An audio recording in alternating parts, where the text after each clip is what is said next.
Clinton and John Podesta, who they actually set up a meeting with. In spite of all of this Donald Trump Jr. meeting with the Russians, this next story, let's just hope it buries them for good. Jim Hoft of the Gateway Pundit reports that the Hillary Clinton campaign colluded, you ready for it, with the Chinese ambassador. Now, of course, he writes, too bad only Republican collusion is not allowed. The conservative Sean Hannity tweeted out today the WikiLeaks document that shows, here's the Hannity tweet, is this collusion? So he's tweeting out the WikiLeaks document that shows the Clinton campaign discussing a private off-the-record meeting with the ambassador. He asked the question, is this collusion? Pointing to the tweet from WikiLeaks right here about the private meeting. Okay, this is a private meeting that was going to take place in the home of Kurt Campbell, where Campbell would provide chili and cornbread to Podesta. The email was sent from Kurt Campbell in early 2016. And here's another follow-up. Second email communication, Chinese ambassador. Here's the actual email here. It was sent from Kurt Campbell in early 2016 to Clinton team members John Podesta, Laura Rosenberger, Jake Sullivan, and others. It reads, guys, Chinese ambassador invited me over to the residence Tuesday for coffee and to make a request.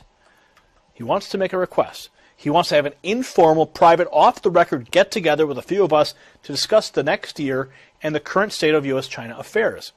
He asked me to host a social meal at my house in the next month. He was fairly insistent and indicated that he wanted me to pass along some perspectives. Pass along perspectives. Wonder what that means. They're right here. I told him I'd reach out to you all and see about your judgment on this and possible availability. I'm happy to make some chili and cornbread by the fire, but let's first decide whether this makes sense. Please let me know your thinking. Best, Kurt. Now, according to Wikipedia, Campbell formerly served as Assistant Secretary of State for East Asian and Pacific Affairs. So if there was ever evidence of collusion, this looks like it could certainly be collusion between the Clinton campaign and the Chinese. Now, we don't have any evidence that this meeting ever actually took place, but that's where you have the investigation. Did it take place? What was the follow-up? So now we have evidence, at least the beginning of evidence, that could bury the Clinton campaign and colluding with the Chinese. What information did they receive?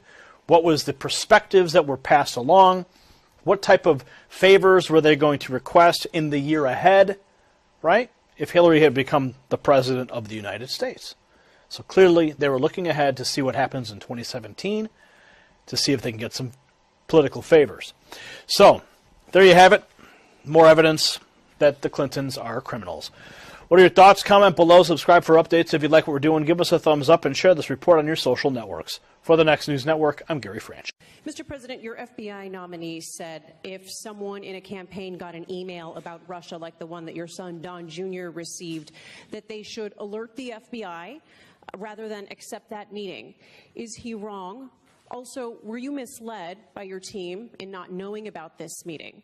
And Mr. President, thank you very much. You have heard President Trump say that it may have been Russia, it may have been others who interfered with the U.S. election. Is President Trump taking a hard enough line on Russia as you see it? Merci. Well, I'll start off by saying, first of all, I believe that we will have a great FBI director. I think he's doing really well. And we're very proud of that choice. I think I've done a great service to the country by choosing him. He will make us all proud, and I think someday we'll see that, and hopefully someday soon. So we're very proud of him. As far as my son is concerned, my son is a wonderful young man. He took a meeting with a Russian lawyer, not a government lawyer, but a Russian lawyer. It was a short meeting.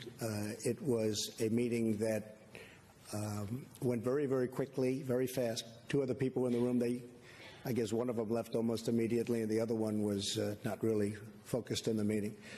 I do think this. I think from a practical standpoint, most people would have taken that meeting. It's called opposition research or even research into your opponent. I've had many people. I have only been in politics for 2 years. But I've had many people call up, oh, gee, we have information on this factor or this person or, frankly, Hillary. That's very standard in politics. Politics is not the nicest business in the world, but it's very standard where they have information and you take the information. In the case of Don, he listened. I guess they talked about, as I see it, they talked about adoption and some things. Adoption wasn't even a part of the campaign.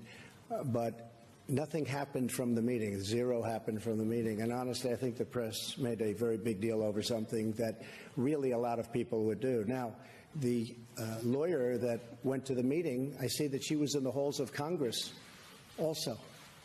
Somebody said that her visa or her passport to come into the country was approved by Attorney General Lynch. Now, maybe that's wrong. I just heard that a little while ago, but it's a little surprised to hear that. So she was here because of Lynch.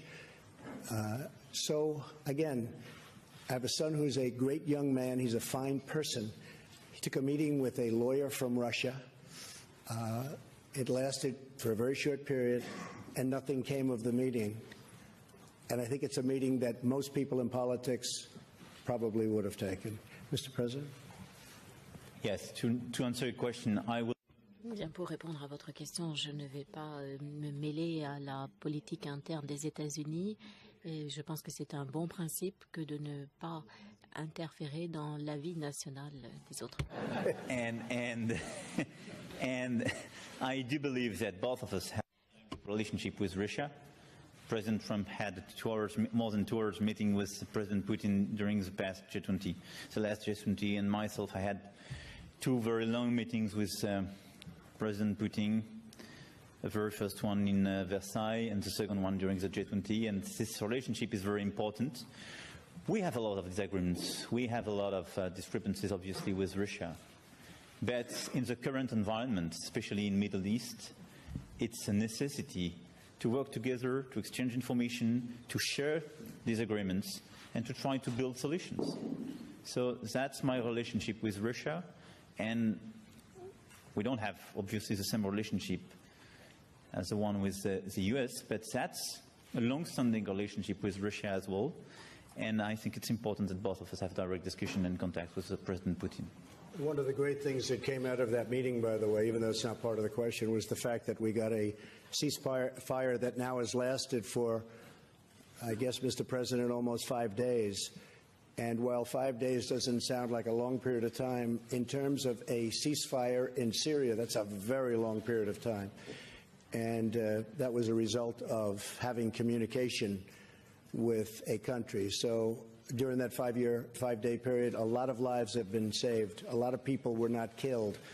No shots have been fired in a very, very dangerous part of the world, and this is one of the most dangerous parts of Syria itself. So by having some communication and dialogue, we were able to have a ceasefire, and it's going to go on for a while. And frankly, we're working on a second ceasefire in a very rough part of Syria. And if we get that and a few more, all of a sudden you're going to have no bullets being fired in Syria, and that would be a wonderful thing. Mr. President, you have a question?